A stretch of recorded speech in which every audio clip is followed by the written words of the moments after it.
in the previous part you saw the launching of cluster EKS cluster Kubernetes cluster on AWS public cloud. So in the last video I'll share that with ELB and EKS. So this is the next video where I will going to deploy an architecture, right? And I will be using various services like EFS provisioners, EFS instead of EBS, PVC, PV storage class SC, and the role bindings and the Helm tiller and all that we will see in this training. So welcome guys. So we will start here. So in the last video I concluded that till here. So my node groups are ready, my nodes are ready, 3 nodes I have done, and my cluster is running. You can see from this kubectl cluster info, and here also you will see clusters, it is running, right? And here are the instances, 3 instances running.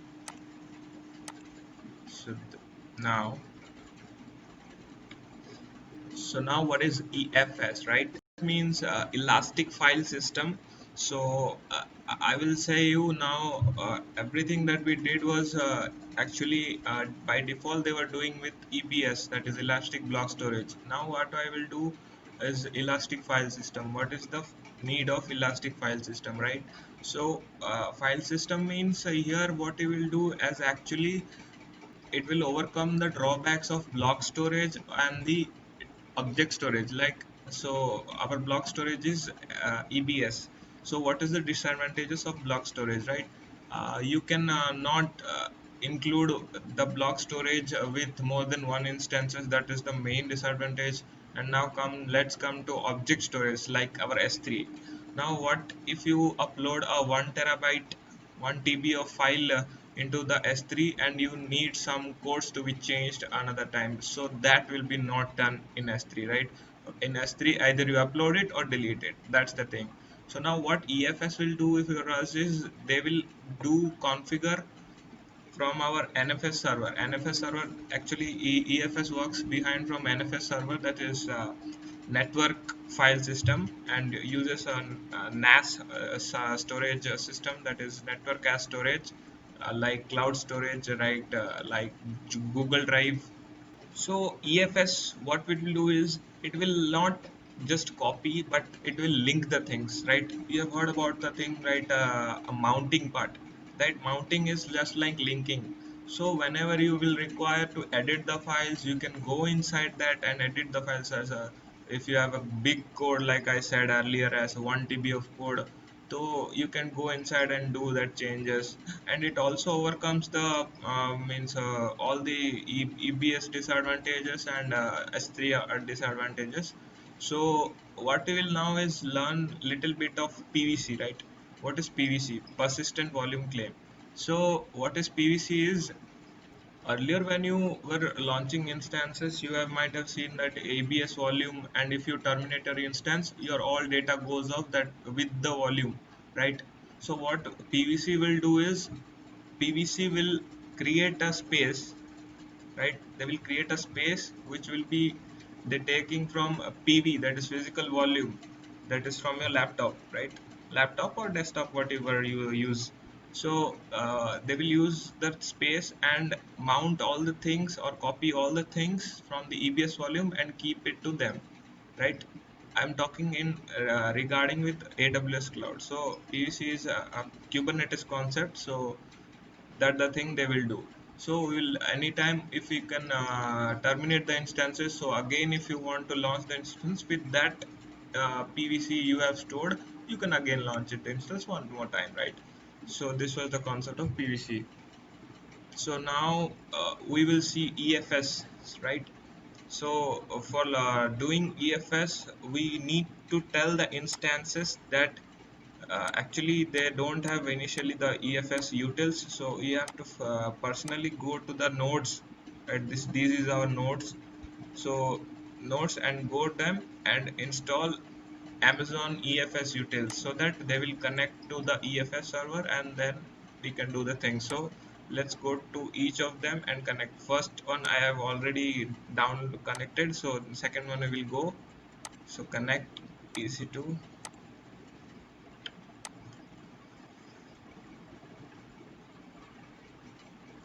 You can see. So now sudo yum install Amazon EFS utils -y. See, they're installing and installed complete. So now I'll exit. Similarly, the third one, connect EC2 instance.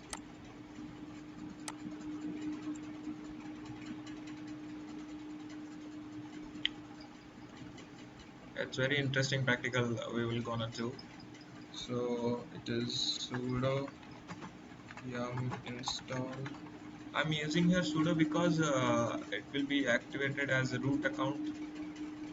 So install Amazon EFS.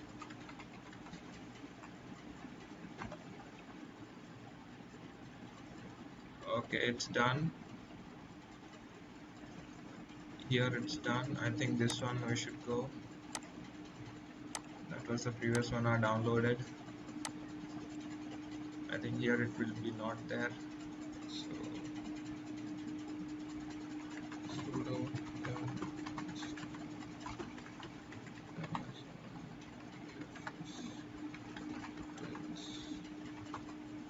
-y is for yes, right? Auto they will progress.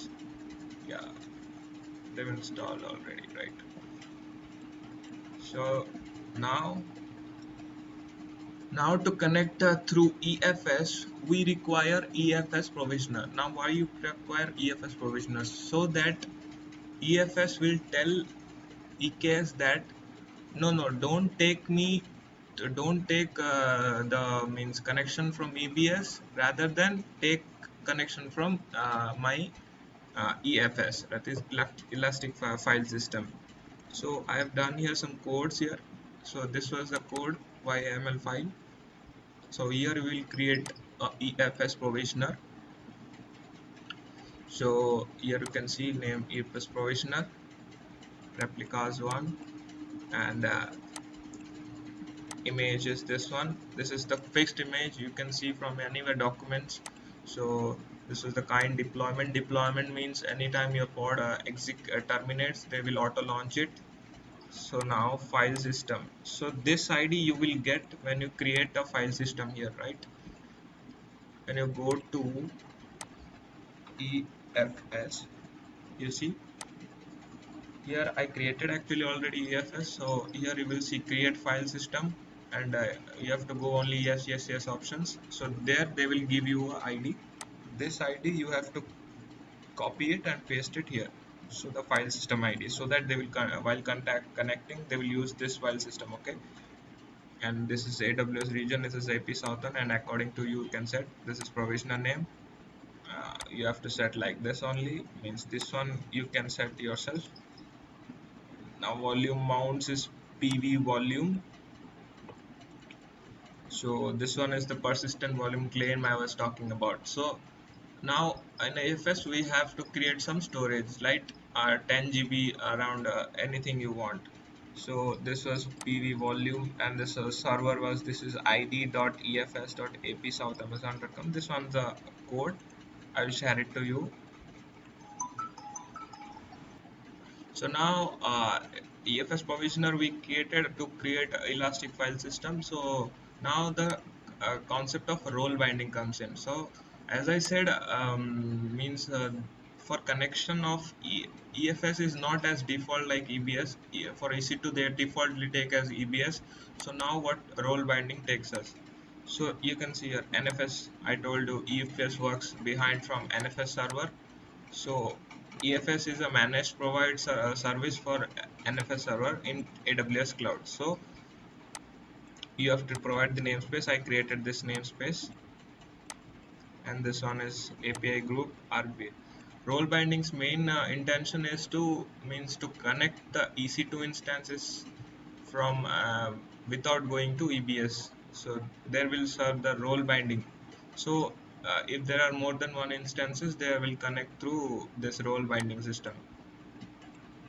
So now we will create that PVC. Okay, here created PVC for WordPress. I told you earlier we are going to launch an infrastructure using WordPress and MySQL, right? So this was for PVC. You need a PV and storage class. So while creating PVC, they will auto give you PV, but storage class you need to create. So this is the kind of formats it is written. You can find it anywhere through the documents. I will share it to you. So this was the provisioner I set, EFS provisioner. You can see there the name is I set there.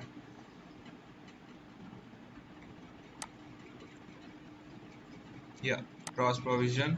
So there also you have to give the same cross provision. Okay, so now persistent volume claim, I am creating 10 GB of space in that elastic file system, and for MySQL also they will create an GB space, so that any users can come and hit to WordPress, and they will the data of the users will go and store them in the MySQL. Okay, MySQL is a database server, and WordPress is a content management system, like for website creating. And so these are the things. I was the link talking about this PV volume, persistent volume. So this will come from this PVC. After they create this PVC, then they will contact mount path is this one. Okay, so this was the thing. Now for deploying MySQL, I will need a kind service, so that we will in Kubernetes we will able to expose it, or see the what the structures are going on. We will select as MySQL works on 3306 port. So this one is done. So now WordPress will launch from this code. This is the match labels, right? This is the labels. As I ever told, tags are very necessary. So these are like tags. Now strategies, recreate, and images. I will using MySQL 5.6, and every time you should give this MySQL root password or you MySQL user. So I am creating a secret box. You know the concept of secret box in Kubernetes. You can give here directly the value, like you can write your value colon the value, but if anyone comes to me and sees this file, they will know the password. So I'm creating a secret box here, so that they will go to this secret box name as MySQL pass, and from there they will pick the password without asking me.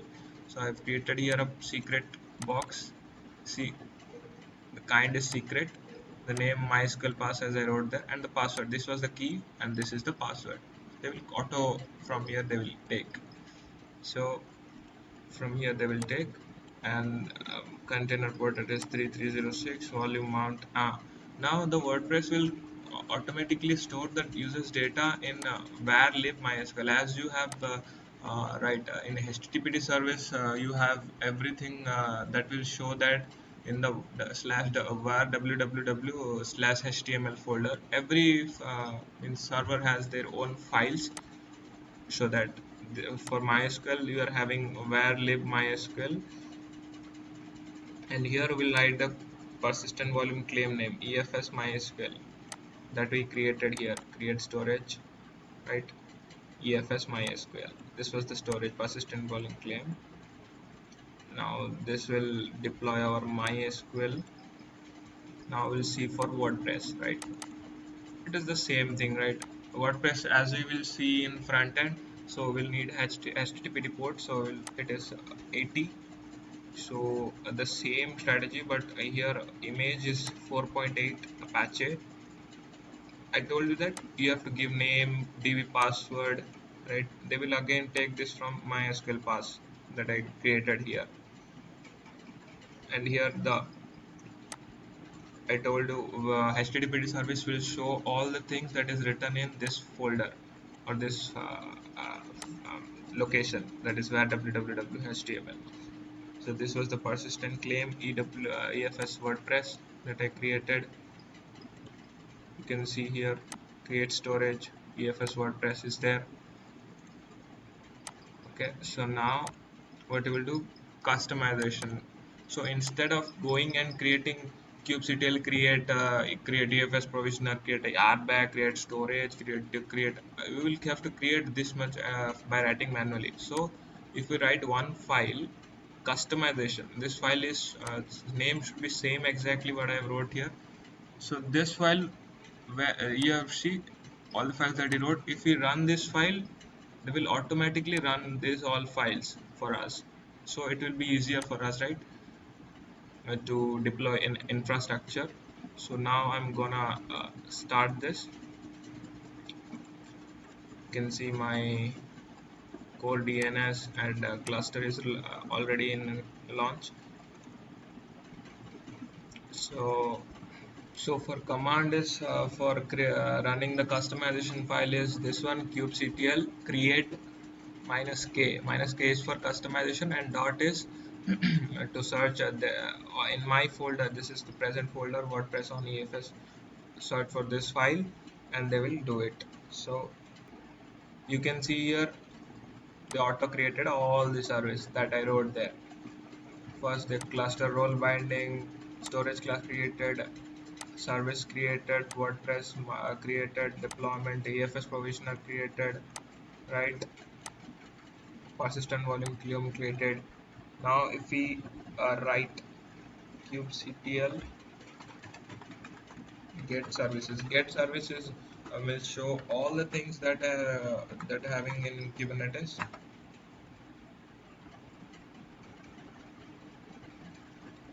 So kubectl get all also will do the same thing. So let's see. You can see here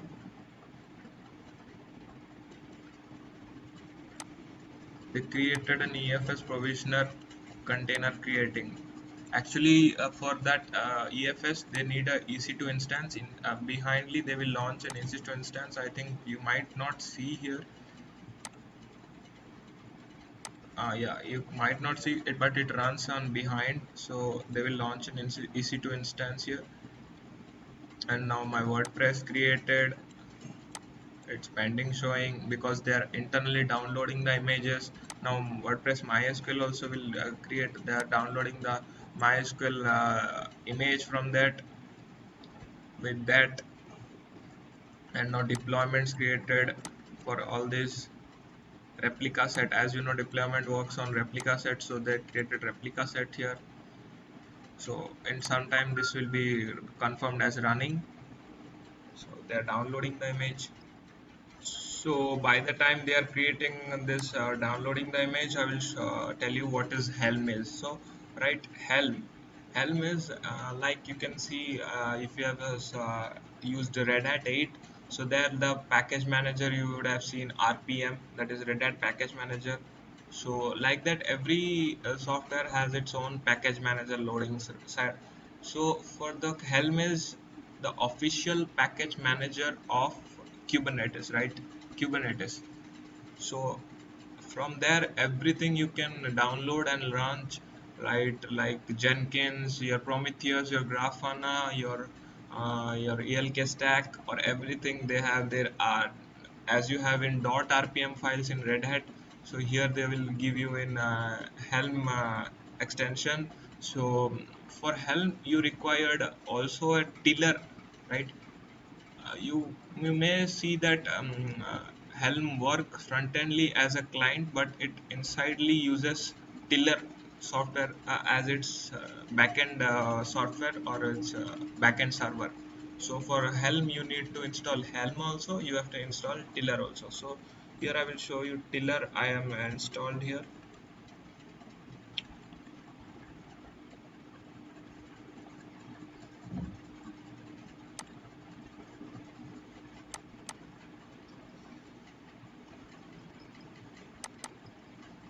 You have to put this here, right? Tiller and Helm. I will give this links to you in the description box. You will see below. Okay, so Tiller, you have to first fill an account in Cube system. That is the default.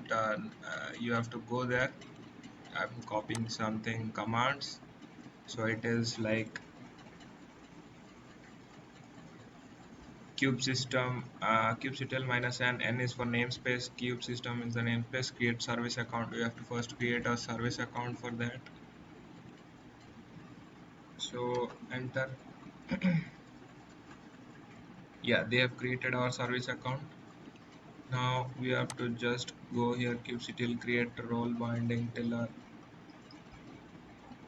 You have to go just to paste and do the things. They will auto configure yourself. Yes, you can see here tiller created. Now you have to init. Net means you have to initialize that helm. So using the service account of tiller.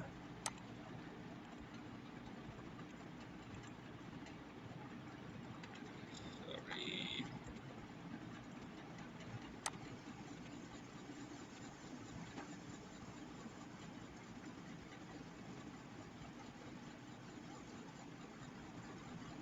They're initializing it.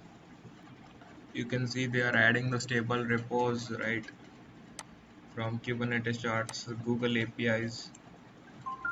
From the official website, they are adding the repos, making the repositories. Okay, so you have successfully installed Helm. You can see this from confirmation Minaj.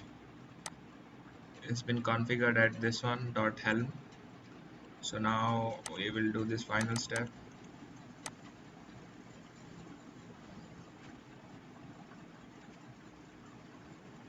This is for upgrading helm. Yeah, it's updated, right? So now if you want to install Prometheus on Grafana on top of this, we need the name of the storage class. So here we have given as AWS EFS, so you'll be using that storage class. Okay, so this one,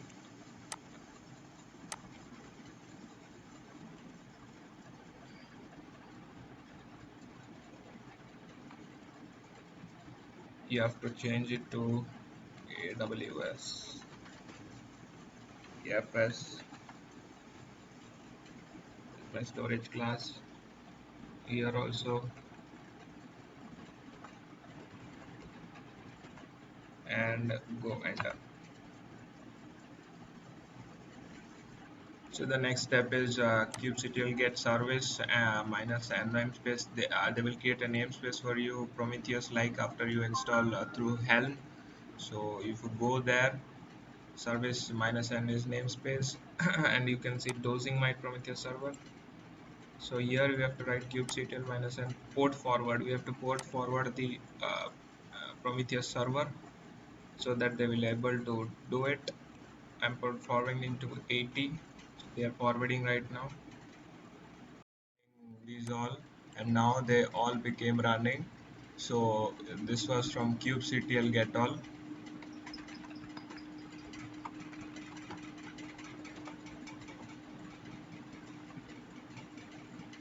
Yeah, now you can see the WordPress site from this external IP copied there.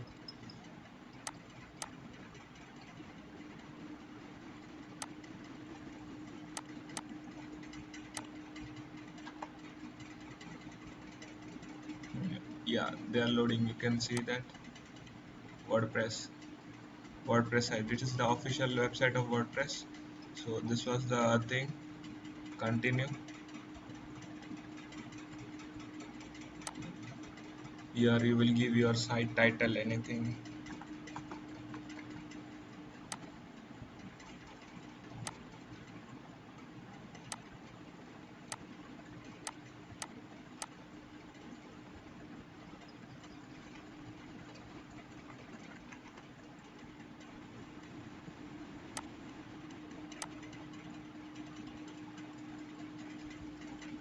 And install WordPress.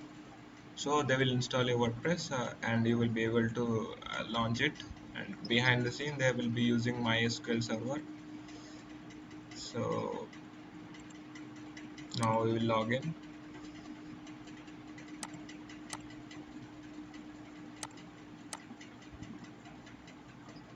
So here you can write your first blog post. Install my previous project done successfully.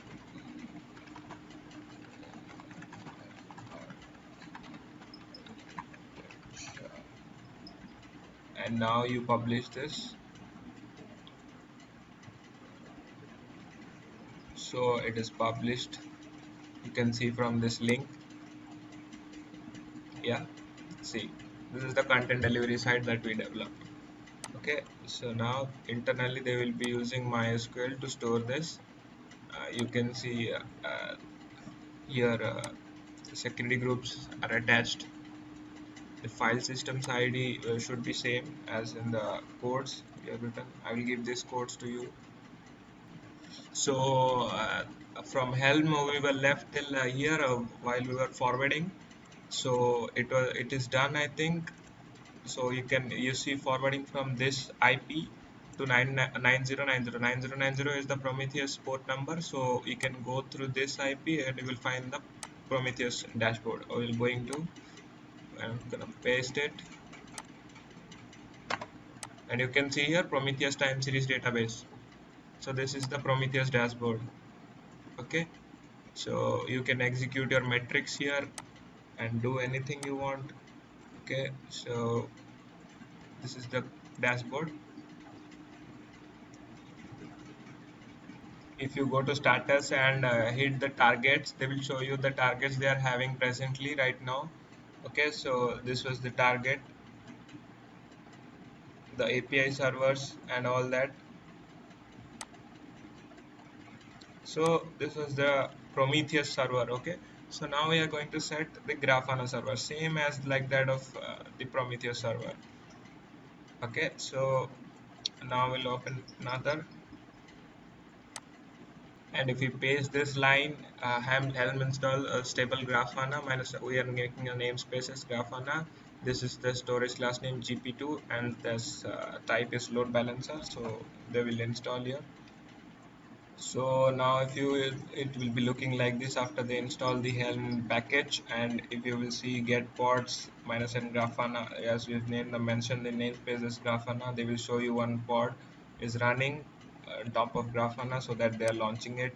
And if you get the service, they are launching a service of type load balancer, as I wrote open it.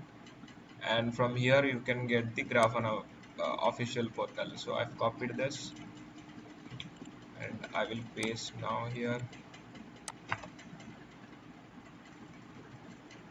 So for setting up Grafana also you need something else like setting data source.yml. This was I left it, that's why they were pending. So now after doing this Helm install the same, but you have to add something data sources and those all, and to integrate with Prometheus. So now if I see it get ports minus and Grafana, they are running. And if I see a service, they are showing me the external IP. Through this I can connect to my Grafana.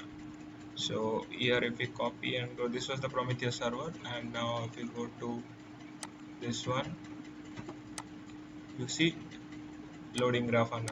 This is the official, yeah. Username admin, password we gave as Red Hat, and invalid. So let's see what the password is.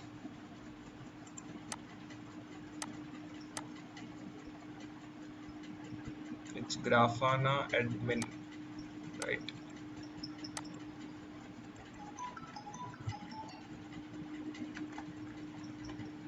Grafana admin.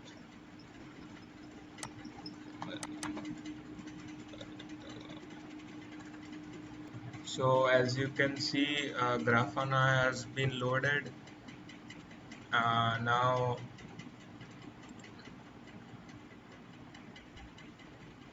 actually you can get the password from there, or also they have shown you like this kubectl get your admin user password from this one. So you have to just type this command. If you know the password you can go through it, but if you don't know, and this is base 64 encoded, so you have to copy it and go to a decoder So I wrote here ND code, it will show the same password that I wrote, Grafana admin. Okay, so that's the thing, and Grafana is launched here. So that was the thing. So we are ending up here. If you like it, share, subscribe. Okay, so thanks for watching.